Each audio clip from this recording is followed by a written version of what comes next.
Surat Sachin market પાસે આવેલી શ્રીનાથ જ્વેલરીમાં ફાયરિંગની ઘટનાથી દહેશતનો માહોલ છવાઈ ગયો હતો।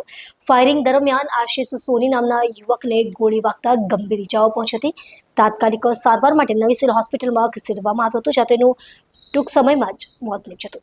સુરતના સચિન વિસ્તારમાં શ્રીનાથજી જ્વેલર્સમાં થયેલી લૂંટ અને હત્યાની ઘટના ખરેખર ભયાનક અને દુઃખદ છે। 4 સશસ્ત્ર લૂંટારુઓએ રાત્રે 8:30 થી 8:45 કલાકે દુકાનમાં ધસીને જ્વેલરની હત્યા કરી અને લૂંટ કરી। સીસીટીવી ફૂટેજમાં આ ઘટના કેદ થઈ છે। સચિન પોલીસે તાત્કાલિક કાર્યવાહી કરી એક આરોપીની ધરપકડ કરી છે, જ્યારે બાકીના ગુનેગારોની શોધખોળ ચાલી રહી છે। આ ઘટનાથી આ વિસ્તારના નાગરિકોમાં ભય અને ડરનો માહોલ છવાયો છે। સુરત પોલીસ આ ગંભીર ગુનાની તપાસ ઝડપથી પૂર્ણ કરી આરોપીઓને સજા અપાવવા પ્રતિબદ્ધ છે। જાહેર તંત્રને વધુ માહિતી મળતા સતત અપડેટ આપવામાં આવશે।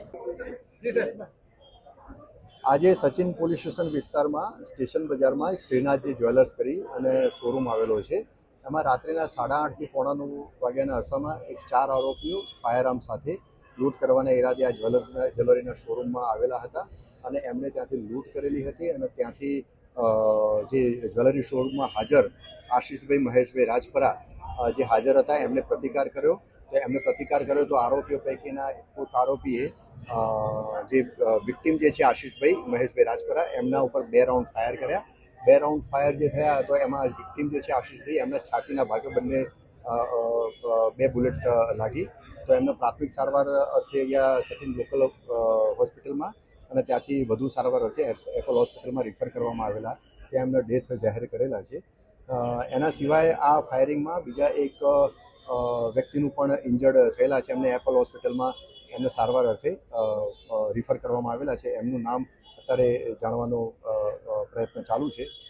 આ જે 4 આરોપીઓ ફાયરઆર્મ સાથે લૂંટ કરવાના ઈરાદે આવેલા હતા, એમાંથી એક આરોપી જે છે એ પબ્લિકે એમને ઝડપી પાડ્યો હતો અને પબ્લિકે એને માર પણ મારેલો હતો। એમાં એનું હેડ ઇન્જરી થયેલી હતી, માથાના ભાગે ખૂબ બ્લીડિંગ થયેલું હતું। તો એને યોગ્ય પોલીસ જાપ્તા હેઠળ સારવાર અર્થે નવી સિવિલ હોસ્પિટલમાં મોકલી આપવામાં આવેલી છે।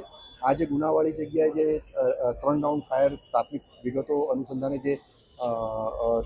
વિગતો જે મળી છે એ અનુસંધાને 3 રાઉન્ડ ફાયર થયેલા એવી હકીકત મળી આવેલી છે અને આ બાબતે 3 ખાલી કેસીસ પણ ગુનાવાળી જગ્યાએ મળી આવેલા છે।